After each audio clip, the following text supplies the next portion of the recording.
Hello everybody, it's Jason with the Boss Rotary Attachments. I wanted to do this video for a couple different reasons. I've had some people get a hold of me, they made messages and left posts as well as phone calls about their settings. The rotary's not turning, the rotary's not doing what it's supposed to do, and then come to find out that light burn has reverted back to 360 or their stock settings, which is 360 steps per rotation, and then whatever the rotary diameter is they have set. I don't recall off the top of my head. But the biggest concern that I have is with the settings being reverted. And after talking to Lightburn themselves, they said that if you start Lightburn without a laser present or turned on, when Lightburn starts up, it's looking for information from the laser. If the laser's not on, Lightburn's going to revert your rotary settings to 360 here, and then whatever the diameter roller diameter is that it has on there.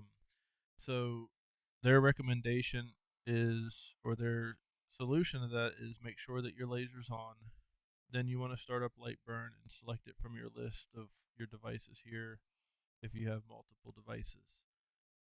Um, Other than that, this video is to kind of address that and also tell you how to avoid this issue or to recover from this issue, as well as switching between different types of cups without having to use adapters or writing stuff down and remembering all the different stuff that you may need for a given object that you're doing.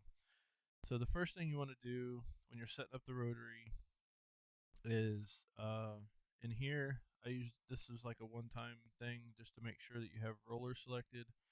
If you're running a Thunder, you don't have to worry about rotary enable because it's irrelevant. If you're running a Y-axis machine where the rotary plugs into the Y, then you would definitely need to make sure you have your rotary enabled in order for the rotary to work. And then you also have it here in your system tray. Um, you can go ahead and do your initial setup and settings and everything here. For this, the starting point, at least for Thunder, just as a reference, is 4400. This is for a low roller, so the roller diameter is 44 millimeters, which is about 1.7 something inches. Um, and that's what I've got set up here because that's what I use in this particular machine. Um, the object diameter and circumference, I get this all the time. It does not matter for a roller rotary, and Lightburn has so graciously added this little note in here. It says it's not required, it's just a useful calculator. So what this actually does is, if you add your cup size, which in this case is a 20 ounce, which is 88 millimeters, it gives you the circumference of the cup. So what this does is, when you're doing your scale setup, your 1 inch by 1 inch, 2 inch by 2 inch, or however you do it, once you get that set up, this number here is what you base your template off of. So you'll make your template size 276.46 millimeters tall, because that's the direction of the rotation, or the direction that you're engraving on a cup. That should get you your 360-degree rotation when you do your design. The test function here, where you're setting up your 360, um, that's all well and good, but again, that is not a function of a roller. That's more a chuck setup. So you can use it like a lot of people do for doing wraps and things like that, but if you set it up this way and you go back to do a scale design, it's going to be off every time. And that's a lot of the reasons why a lot of people say, hey, just increase your y-axis by 10% or whatever. They're basically compensating for something that was done improperly for the use that you're trying to make of it. And vice versa. If you do a 1 inch or 2 inch square test and then you try to do a 360, it's going to be wrong every time. They're two different things for two different functions. The test is not for a roller, it's for a chuck, but you can use it for the roller. But understanding that that is not the be all end all um, setup for the rotary, especially when all you're really going to do is regular engravings, double side engravings, things like that. If you're doing wraps, okay, you can do it either way, but it's two different setups for two different functions. So just keep that in mind. Um, then on here, some people, if you run on a y-axis, you'll see the y-axis highlighted. A-axis, this is a thunder, so it's going to have an A-axis. Sometimes they'll have y, but it still functions. I don't know why it does that, but we found that it works either way. So once you're done with that, click OK. So let's say now we have everything set up. And if you go to Edit, Machine Settings, you'll see the only numbers you need to worry about are right here. And this is where I recommend you make your changes. You can do it in Rotary Setup, but just keep in mind the diameter and circumference of the object doesn't matter. So we have 4550, which is the baseline number for my setup, and that gets me anything from like a shot glass to 30-ounce cup. You may have slight deviation, but if you're just doing a normal engraving, you're not going to notice that by looking at it that you're off a millimeter or two. But if you need specifically a set number, or um, if you're doing wraps, this is where you'd want to dial it in per each cup or each design, because it is so crucial that you have those steps set up properly so to make sure that you get your full rotation without overlaps or empty seams. So in my case, we have 4550 as our baseline. So let's say I want to do um, I don't know, a wine glass where the mouth of the wine glass is smaller than the body that you're engraving, kind of like a wine tumbler, but a little bit different. So the settings will be a little bit different. So let's say we have to go to 4150. Um, let's say this is our number that we need for the wine glasses. So we're going to write that to the machine. Now the machine knows that that's what it needs to obtain to get the engraving to come out properly. So let's say we'll get back to the 360 thing here real quick. If let's say you open up Lightburn and your settings are 360, and then your diameter is whatever the arbitrary number is that populates. This can happen, like we discussed earlier, but if it does happen, if you go back, in this case, what we've done is you want to, um, once you have your number, let's say it's 4550, that was our base number. So we want to go to Save to File. You want to create a folder. I know this isn't in the folder, but I wanted to show this. Your Rotary Cup files. This is where you'll put all these files.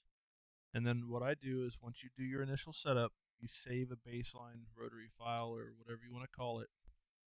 And this is your number to revert back to if something happens, if you do an update and things change, or if it reverts to 360 like so many people have seen. You have this number to go off of. So you just load that file. I don't want to replace it, but this is where you would save it.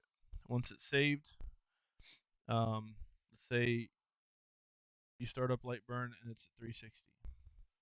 You're going to write it. You can read it to verify it's 360. And now you want to load your baseline file because you need to get your stuff back. Your file loads up and all your settings follow. So now let's say we're doing a wine glass, so we're 4150. That's our number.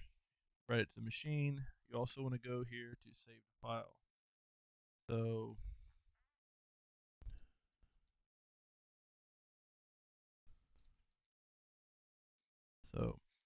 you're gonna long stem wine glass. Save it. Now that's saved.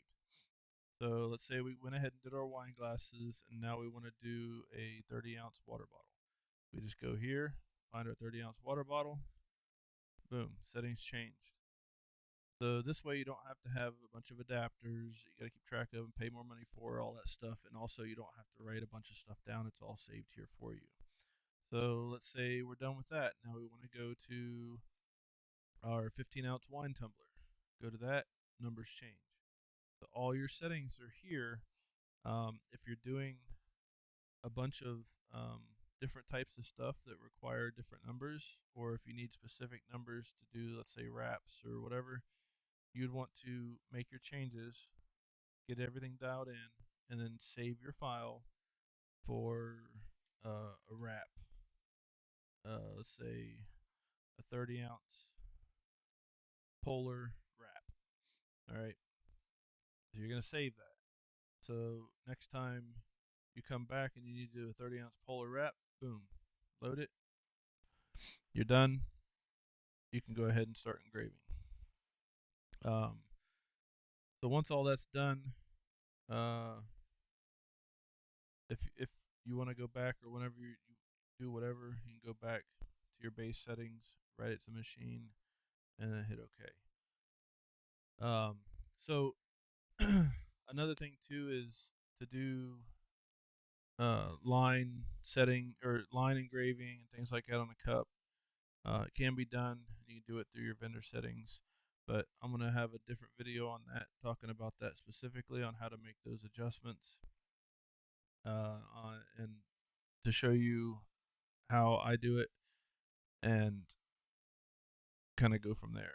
So on this video, like I said, this is how I do it personally. This is how I recommend it, and the way the setup is per the manual is how I suggest doing a setup for your basic stuff and for anything really, the wraps and double sided. Because in the, like I said, in the machine settings, or not the machine settings, but up here in the rotary settings, this number right here is what you're going to use for a template. There's no need to do a 360 test. Just set up your templates to match, and then you're good to go. So I hope this helps anybody that has seen this or had problems with this, or um, pulling their hair out because they don't remember the settings that they had, and things like that. Because this does happen occasionally. I've had it happen like once, maybe twice. Um, but this is how I do it to fix it. There might be an easier way to do it. If someone has any inputs on this on a better way or more efficient way to do it, please let me know. I'd love to look into it and see, and maybe even do a video on it at a later date. Um, but if you don't mind, like, share, subscribe, and comment if you have any on any input you have on this or questions you might have on this. And if I can't get you the answer, or if I don't have the answer, I will definitely find someone that will have the answer, and we can address it at that point. So I appreciate you watching this video. If it was helpful, please give a like, subscribe to the channel, and we got more videos coming out. I plan on doing a lot more like this, and also we'll be doing a big setup video showing you the differences between the 360 setup and a regular setup, and how the what the benefits are from one to the other. But anyways, thanks for watching. We'll see you in the next video. Have a great day.